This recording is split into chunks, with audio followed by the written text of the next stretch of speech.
40 दिन आदमी जमात में बुला कर ले जाते हैं, ईमान बोलने करा देते हैं, ईमान सुनने कराते हैं, ईमान करने कराते हैं, तो आदमी की हालत क्या होने लगती है, दीनी बन जाती है।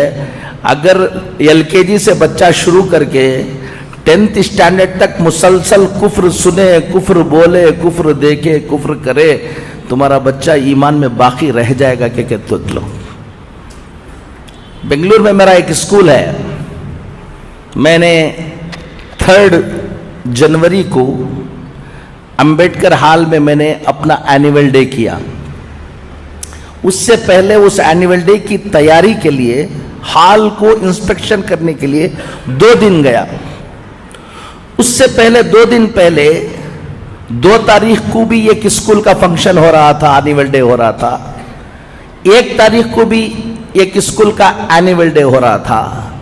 मैं देखने के लिए अंदर गया, 90% मुसलमान बच्चे बुर्का ओढ़कर ऑडियंस अपने बच्चों को देखने के लिए आए हैं, और वहां पर पूजा कर रहे हैं बच्चे, और हमारे पेरेंट तालियां मार रहे हैं। वो स्कूल वाले करा रहे हैं, वो उसको बात छोड़ दो, स्कूल भी मुसलमानों की स्कूल है। स्कूल भी किसकी है? मुसलमानों की स्कूल है।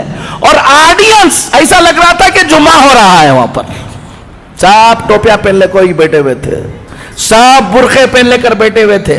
वो बुरखे भी पहन लेकर बैठे हुए थे जिसमें नाखून भी ना दिखे, लेकिन उनके बच्चे पूजा कर रहे हैं और क्या मार रहे हैं।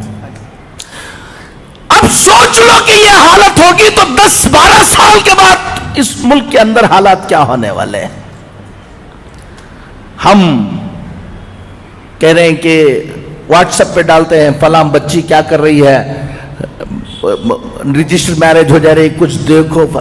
ये तो अभी बारिश से पहले की जो रिमझिम झड़ी जिसे बोलते हैं वो है। 12 साल के बाद, अभी ये सिलेबस पूरा ये होने के बाद जो तुम्हारे मोहल्लों में, तुम्हारे घरों में होगा, तुम अंदाजा नहीं लगा पाओगे।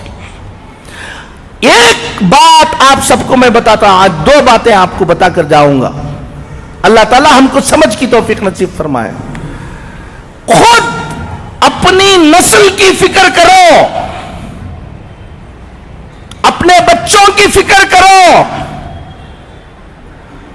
डॉक्टर बनो। मैं 56 स्कूल चलाता हूं अल्हम्दुलिल्लाह पूरे हिंदुस्तान में,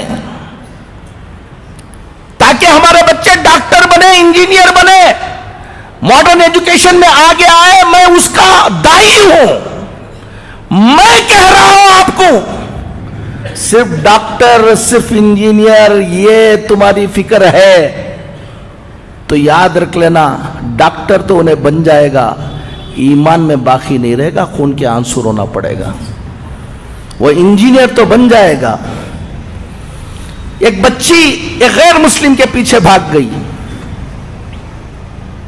वो लोग पूरे मिलकर मेरे पास आए और आकर कहने लगे कि मौलाना हम फला हैं, फला हैं।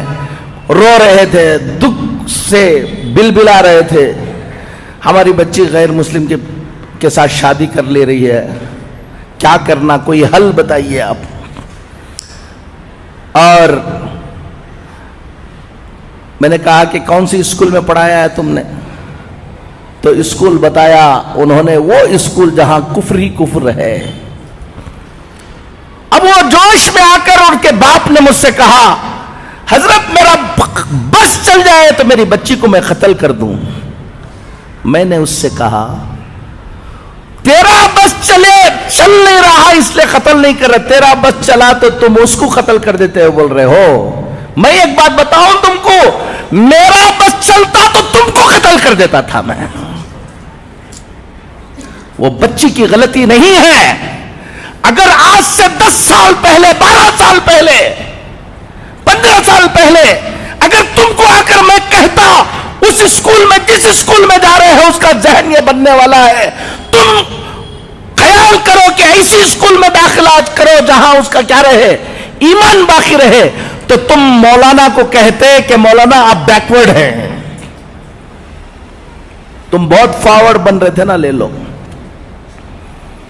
आपको बता रहा हूं, दीनदार घरों के बच्चे ईमान में बाकी रहना। अलीगढ़ गया था मैं, حضرت مولانا حکیم کلیم صاحب دامت برکاتہم اللہ ان کی عمر کو دراز فرمائے، وہاں گیا، وہاں بیٹھا ہوا تھا، ایک صاحب آئے بڑے دیندار، کہا کہ حضرت آپ کو یہاں سے جانے کے وقت ایک آدھا گھنٹے کے لیے ہمارے گھر آنا ہے۔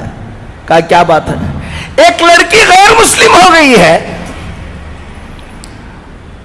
بہت دن، وہ جا کے دوسرے سے کیا ہو گئی ہے، شادی ہو گئی، بہت دنوں کے بعد سمجھانے کے بعد 2 سال کے بعد اس کو بلا کے لے کر آئے، آپ کی زبان سے کچھ بول دیں گے تو انشاءاللہ۔ ہمارے گھر میں ہمیشہ اجتماع ہوتا ہے، سب ہوتا ہے، اس بچی کو بلا کے لے آئے۔ میں سمجھا ہمیشہ گھر میں اجتماع ہوتا ہے، سب ہوتا ہے، تو کسی اور کی بچی ہوگی، بلا کے لے آئے ہوں گے۔ اب میں گیا، بچی سامنے بیٹھی ہوئی تھی اور بات کرنے کے لیے کہا، میں نے کہا کہ تم چھوڑ دو، میں بات کر لوں گا اس کو۔ اب اندر جانے کے بعد کہا کہ یہ کس کی بچی ہے؟ کہا کہ کسی اور کی بچی نہیں مولانا، یہ ہماری بچی ہے۔ ہر ہفتہ کیا ہوتا ہے؟ اجتماع ہوتا ہے، دیندار ہیں، سب کچھ ہیں، ان کی بچی نہیں۔ میں نے کہا کہ بیٹا تم کہاں پڑھے؟ کہا گرکل میں پڑھے حضرت ہم۔ میں نے کہا کہ علی گڑھ میں تم کو اور کوئی اسکول نہیں ملی؟ گرکل میں پڑھایا۔ کتنے بچے تھے؟ پورا گرکل کفر سکھاتا ہے، اسی کام کے لیے بنایا گیا ہے۔ اب آپ اپنی بچی کو ڈاکٹر بنانے کا جذبہ، آپ بچی کو بھیج رہے ہیں، دیکھ نہیں رہے ہیں، اور اچھے مارکس آ رہے ہیں، یہ آ رہے ہیں، یہ سب دیکھ رہے ہیں۔ میں نے کہا کتنی اور مسلمان بچیاں تھیں وہاں پر؟ کہا کہ ہم لوگ ایک 6-7 بچیاں تھیں۔ کیا کیا پروگرام ہوتے تھے، کیا کیا، اب پورا بتایا۔ میں نے ان کو بلا کر بتایا، ہفتے میں 1 مرتبہ تم گھر میں بٹھا کر اس بچی کو اجتماع سنا رہے تھے، اور صبح کو اٹھے تو شام تک وہ کفر سنا رہے تھے۔ تمہارے کفر، اس کفر کا اثر ہوگا یا تمہاری تعلیم کا اثر ہوگا؟ ایک بات ذمہ داروں کو کہتا ہوں، اپنے اپنے علاقے کے اندر ٹیوشن سینٹر شروع کرو۔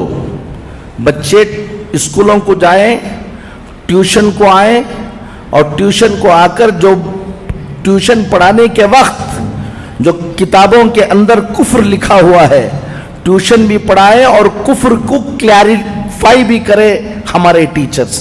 اس سے بچوں کے ایمان کی حفاظت ہوگی۔ دوسری، مکتب کے نظام کو کیا کرو؟ مضبوط کرو۔ پہلے واجب تھا تو اب فرض ہے۔ اگر کوئی گھمنڈ کر کے میرا بچہ میں فلان جگہ پڑھا لوں گا، فلان جگہ پڑھاؤں گا، مکتب کو نہیں بھیجے گا، 15-20 سال کے بعد خون کے آنسو رونے کے علاوہ کچھ نہیں رہے گا، یاد رکھ لینا۔ ایک بات تو سب سے اہم اس وقت یہ ہے کہ اپنے بچوں کے ایمان کی حفاظت کی فکریں کرو، محنتیں کرو۔ ٹائم کم ہے، سوچیں گے نہیں۔ اپنے اپنے سب لوگ الحمدللہ، ابھی اثر یہ ہے کہ ایک طرف یہ فتنہ ہے، لیکن مسلمانوں میں بھی بڑی بیداری ہے۔ ہم پورے ہندوستان میں جاتے ہیں، ہر مسلمان چاہتا ہے کہ کچھ نہ کچھ ہم دین کے لیے کریں۔ خاموشی کے ساتھ کام کرنے والوں کی ایک بڑی تعداد ابھی پیدا ہو گئی، جو کیا کر رہے ہیں؟ کام کر رہے ہیں۔ آپ کو بھی، نوجوانوں کو کہتا ہوں، سب کو کہتا ہوں، اپنا وقت اور اپنا پیسہ، اپنی دولت، تھوڑا سا پیٹ پر پتھر باندھ لو، لیکن اپنی اس آنے والی نسل کی حفاظت کی محنت میں لگاؤ۔ ہمارے بچے جو بڑے بچے ہیں، نوجوان بچے ہیں، کالجوں میں پڑھ رہے ہیں، یہ کر رہے ہیں، ہر دن 1-2-2.5 گھنٹہ دو شام کا وقت کہ بچوں کو جمع کر کے ٹیوشن تم چلاؤ، چلا کر ان کو اچھا پڑھاؤ اور کفر شرک کی پہچان ان کو بناؤ۔ اگر تم 1-2 گھنٹے اپنے ان ملت کی حفاظت کے لیے نہیں دے سکتے تو کہیں چائے پی لے کر قوم کی حالت پر گفتگو کرنے کا تم کو کوئی حق نہیں ہے۔ تیار بیٹھو تباہی و بربادی کے لیے۔